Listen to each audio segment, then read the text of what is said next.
माता अनुसुईया और माता जानकी को माध्यम बना करके स्त्री धर्म की शिक्षा दी है। यहाँ भगवान गोपियों को माध्यम बना करके स्त्री धर्म की शिक्षा दे रहे हैं। क्या कह रहे हैं? बोले दुस्सीलो दुर्भगो वृद्धो जड़ो रोग्य धनो पिवा पति स्त्री हातव्यो लोके सुवीर पातकी। संसार में स्त्री को अपने पति की सेवा करनी चाहिए। स्त्री नाम पतिरेव धर्मा। स्त्री का परम कर्तव्य है कि वो अपने पति को परमेश्वर समझ करके उसकी सेवा करे। और देखिए वहां गोस्वामी जी लिखते हैं, एक ही धर्म एक व्रत नेमा, एक ही धर्म एक नेमा, काय वचन मन पति पद प्रेमा, काय वचन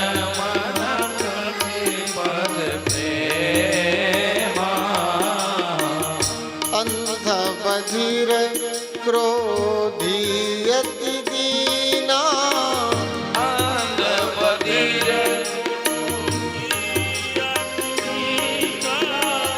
वृद्ध रोग बस जड़ धन हीना, वृद्ध रोग बस जड़ धन हीना, ऐसे उपाधि कर किए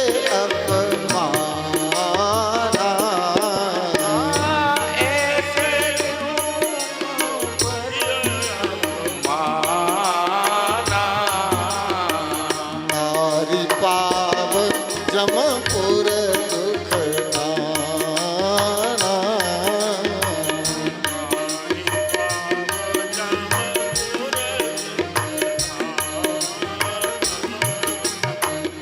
स्त्री का तो एक ही धर्म है कि वो अपने पति की सेवा करे। तो देखिए ये परंपरा अनादिकाल से चली आई है कि माताएं अपने पति को परमेश्वर समझती रही हैं। बिना अपने पति को भोजन कराए भोजन नहीं करती थी, कभी अपने पति का नाम नहीं लेती थी। ये परंपरा है कि नहीं? बहुत सी माताएं आज भी उसका निर्वाह कर रही हैं।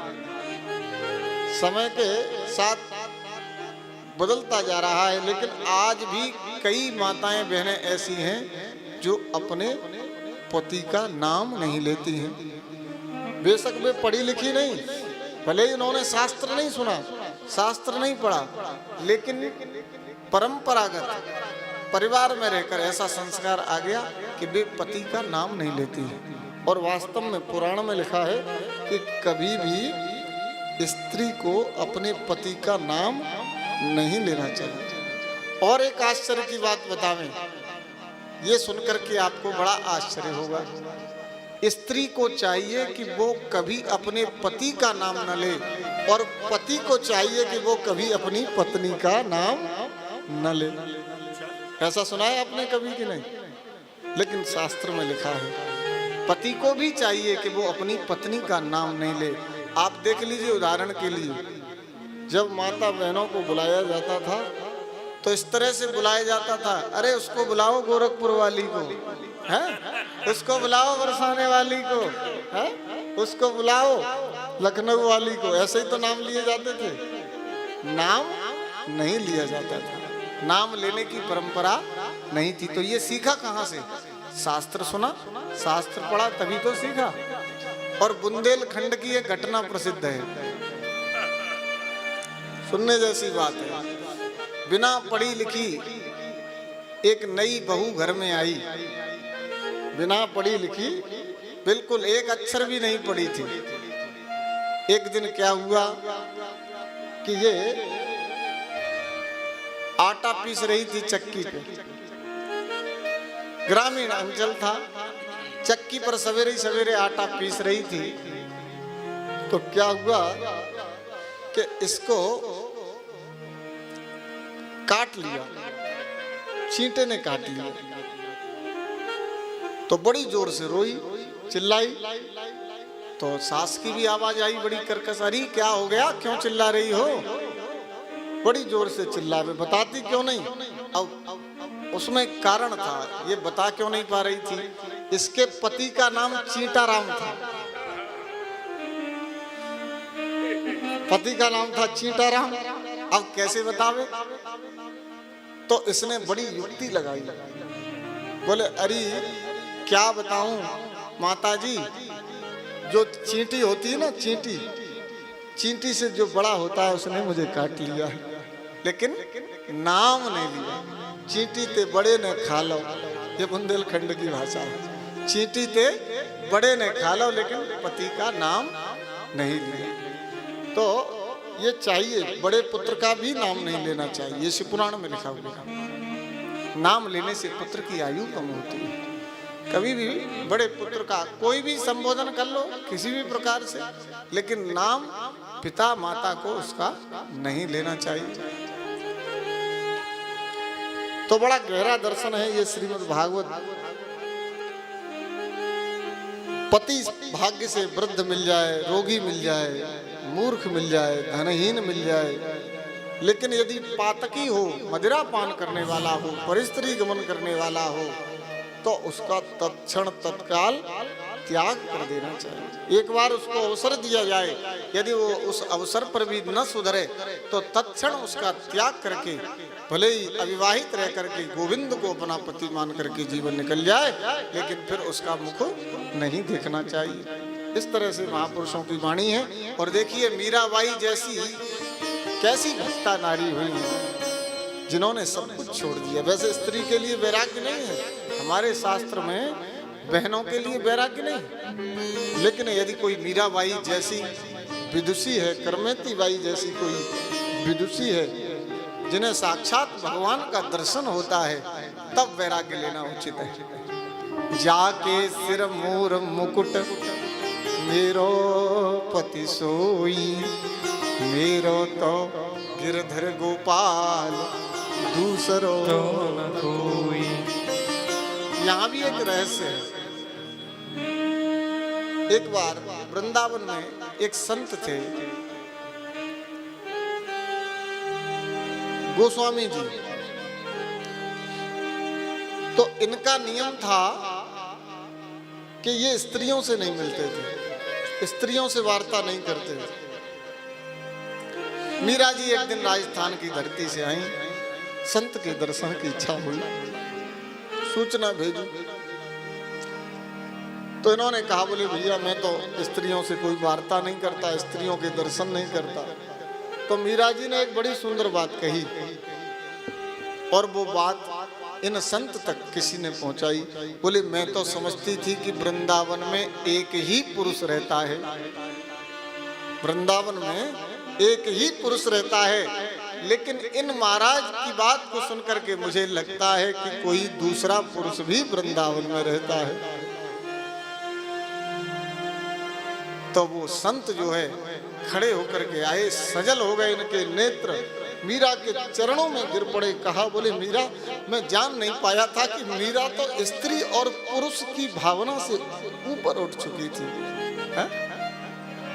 यहाँ तो सब गोपियां हैं। परम पुरुष कौन है? केवल भगवान नारायण। परम पुरुष तो नारायण, बाकी सब ब्रज नारी। परम पुरुष एक नारायण है, बाकी है सब ब्रज नारी। वे तो आत्मा के पति हैं। आत्मा के पति कौन है? गोविंद है, भगवान श्री कृष्ण है, नारायण है। तो गोपियां कम थोड़े ही हैं, भगवान की बात को बड़े ध्यान से सुना है। और फिर बाद में देखिए क्या कहती हैं। बोले हे गोविंद, आपने बड़ी अच्छी बात कही है, लेकिन हम भी तो आपकी ही वाणी का अनुगमन कर रही हैं। आपने गीता में सबसे पहले ये कहा था क्या, कि सर्वधर्मान परित्यज्य मामेकं शरणं व्रज। ओ स्वधर्मे निधनं श्रेय पर धर्मो भयावह। हम तो आपके वचनों का पालन कर रही हैं। आपने कहा कि प्राण चले जाएं, लेकिन अपने धर्म को नहीं छोड़ना चाहिए। तो हमने अपने धर्म का पालन किया, अपने पति की सेवा की, अपने पुत्र की सेवा की, अपने सगे संबंधियों की सेवा की। लेकिन अब सर्वधर्मान परित्यज्य, आपने कहा जब मेरी शरण में आओ, संसार में रहो तो अपने धर्म को मत छोड़ना, और यदि मेरी शरण में आने वाले हो, यदि तुम्हारा मन मेरे में लग गया हो, तो सब कुछ छोड़ करके मेरी शरण में आ जाना। तो हमने आपकी दोनों बातों का पालन किया है। संतज्य सर्व विषय, हम सारे विषयों को छोड़ करके आई हैं, और आवेग से नहीं विवेक से आई हैं। हम आपकी शरण में आना चाहते हैं। तो विविध दृष्टांत दे करके गोपी जो है भगवान के उन चरणार बिंदों में प्रणाम करती हैं। भगवान भी जान गए कि अब तो ये सब रास लीला के अधिकारी हैं। भगवान ने बड़े सुंदर दिव्य रास मंडल बनाए हैं। रास मंडलों में भगवान मध्य में है, चारों तरफ गोपियां हैं। एक मंडल में भगवान कृष्ण हैं, एक में राधा जी हैं और सब गोपियां हैं, और एक मंडल में सब गोपियां ही गोपियां दिखाई दे रही हैं। बड़ा सुंदर दिव्य रास भगवान कर रहे हैं। बोली रास बिहारी भगवान की जय हो। राधा नाचे कृष्ण नाचे, नाचे गोपी जन, मन मेरो बन गयो सखीरी पावन वृंदावन। राधा नाचे कृष्ण नाचे, नाचे गोपी जन, मन मेरो बन गयो सखीरी पावन वृंदावन। गाइए राधा मेरो गयो सखीरी पावन वृंदावन। राधा नाचे कृष्ण नाचे, नाचे गोपी जन, मन मेरो मन गयो सखीरी पावन वृंदावन। गाइए राधा नाचे कृष्ण नाचे, नाचे गोपी जन, मन मेरो बन गयो सखीरी पावन वृंदावन। राधा नाचे कृष्ण नाचे, नाचे गोपी जन, मन मेरो बन गयो सखीरी पावन वृंदावन।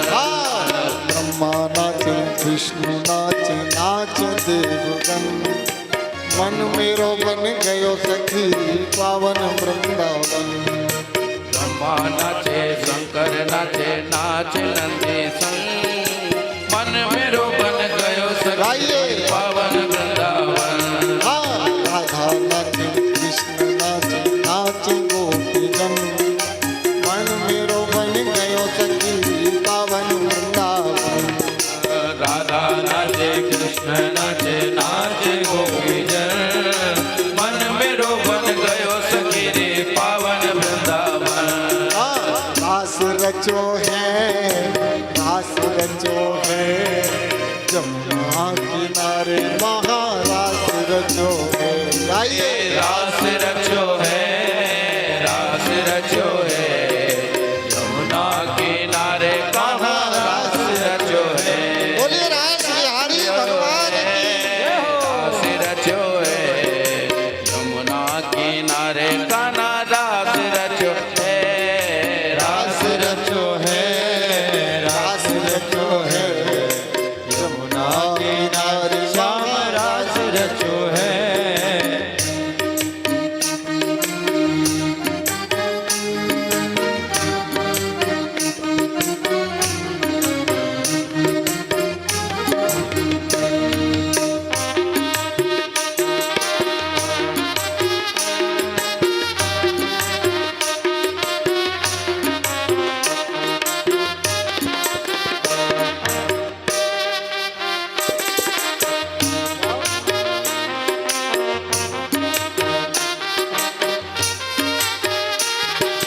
सूरज नाचे चंदा नाचे, नाचे तारा गणे। सूरज नाचे चंदा नाचे, नाचे तारा गण। सूरज नाचे चंदा नाचे, नाचे तारा गणे। सूरज नाचे चंदा नाचे, नाचे तारा गण। मन मेरो बन गयो सखीरी पावन वृंदावन। ओ मन मेरो बन गयो सखीरी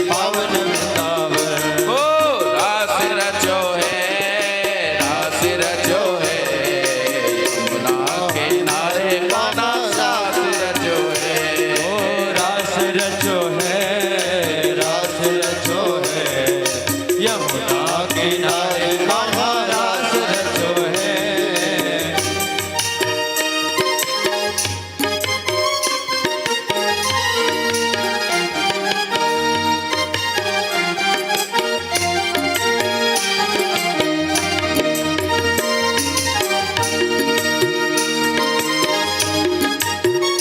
बोलो रास बिहारी लाल की जय हो।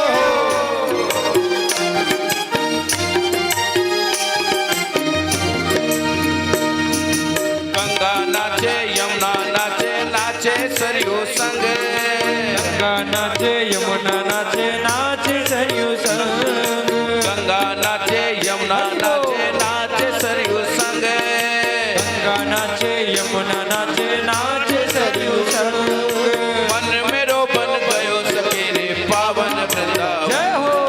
मन मेरो बन गयो सखी रे पावन वृंदावन। हे रास रचो है, रास रचो है, यमुना किनारे कहाँ रास रचो है।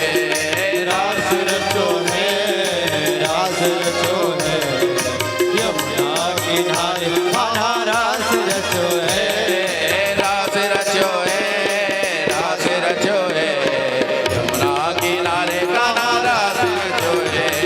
रास रचो है, रास रचो है, यमुना किनारे कहाँ रास रचो है। रास रचो है, रास रचो है, यमुना किनारे कहाँ रास रचो है। रास रचो है, रास रचो है, यमुना किनारे कहाँ रास रचो है। यमुना किनारे कहाँ रास रचो है। यमुना किनारे कहाँ रास रचो है। यमुना किनारे कहाँ रास रचो है। बोली रास बिहारी भगवान की जय हो। गोपियों के काम रस को भगवान ने उत्तेजित करते हुए बड़ी सुंदर रासलीला की। गोपियों के मन में अभिमान आ गया, देखो हम इतनी सुंदर हैं, हम इतनी सुंदर हैं कि भगवान हमारे साथ रास क्रीड़ा कर रहे हैं, लेकिन अभिमान भगवान को पसंद नहीं है। जहाँ अभिमान होता है वहाँ भगवान रहते नहीं। तो जैसे ही गोपियों के मन में ये भाव आया तो भगवान ने एक और सुंदर लीला की। प्रशमाय प्रसादाय तत्रैवा अंतर्धीयता। रास करते करते भगवान अंतर्धान हो गए। जैसे ही भगवान अंतर्धान हुए तो गोपियां व्याकुल होने लगी। भगवान श्री कृष्ण के उस स्वरूप को जब उन्होंने देखा कि कहीं दिखाई नहीं दे रहे हैं तो व्याकुल होने लगे।